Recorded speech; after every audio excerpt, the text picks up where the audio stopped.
Rosie Revere, Engineer by Andrea Beatty. This is the story of Rosie Revere, who dreamed of becoming a great engineer.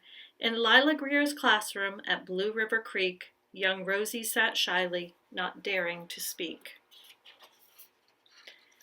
But when no one saw her, she peeked in the trash for treasures to add to her engineer's stash. And late at night, Rosie rolled up her sleeves and built in her hideaway under the eaves.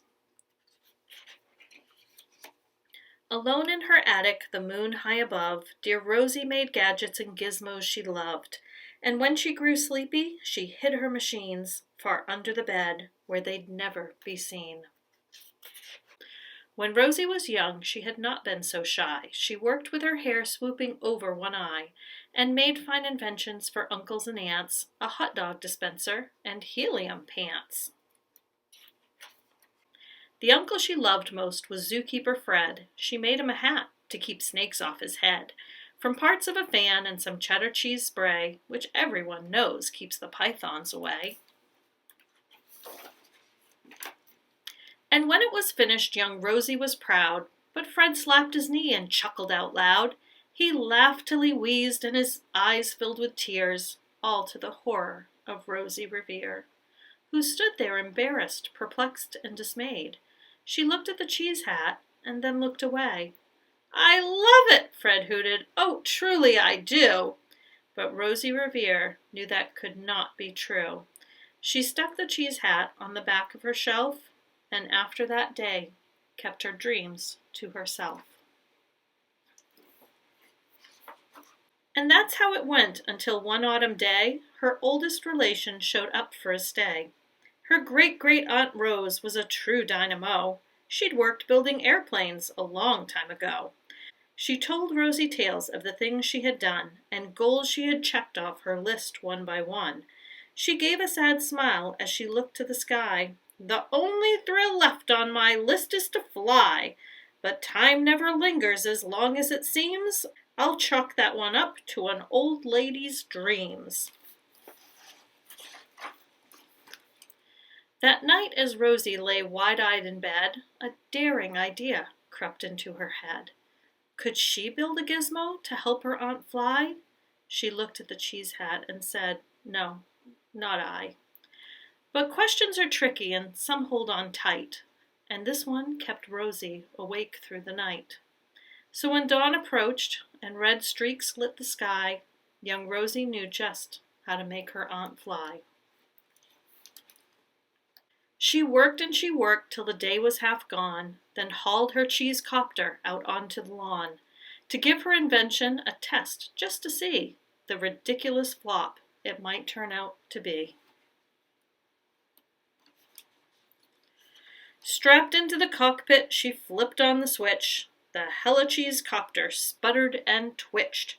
It floated a moment and whirled round and round, then froze for a heartbeat and crashed to the ground. Then Rosie heard laughter and turned round to see the old woman laughing and slapping her knee.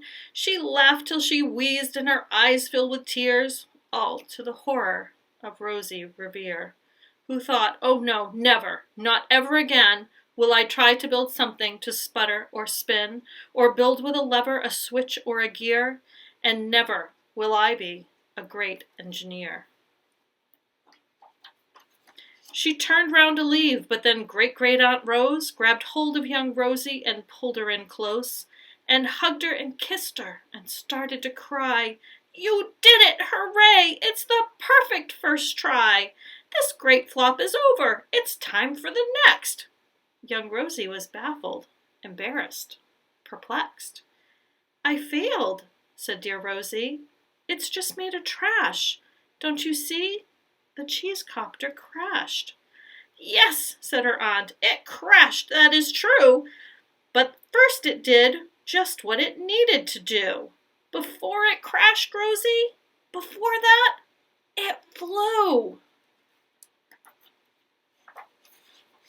"Your brilliant first flop was a raging success. Come on, let's get busy and on to the next." She handed a notebook to Rosie Revere, who smiled at her aunt as it all became clear. Life might have failures, but this was not it. The only true failure can come if you quit. They worked till the sun sneaked away to its bend. Aunt Rose tied her headscarf around Rosie's head and sent her to sleep with a smile ear to ear to dream the bold dreams of a great engineer.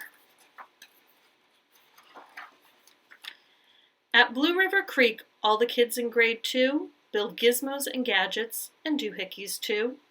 With each perfect failure, they all stand and cheer, but none quite as proudly as Rosie Revere.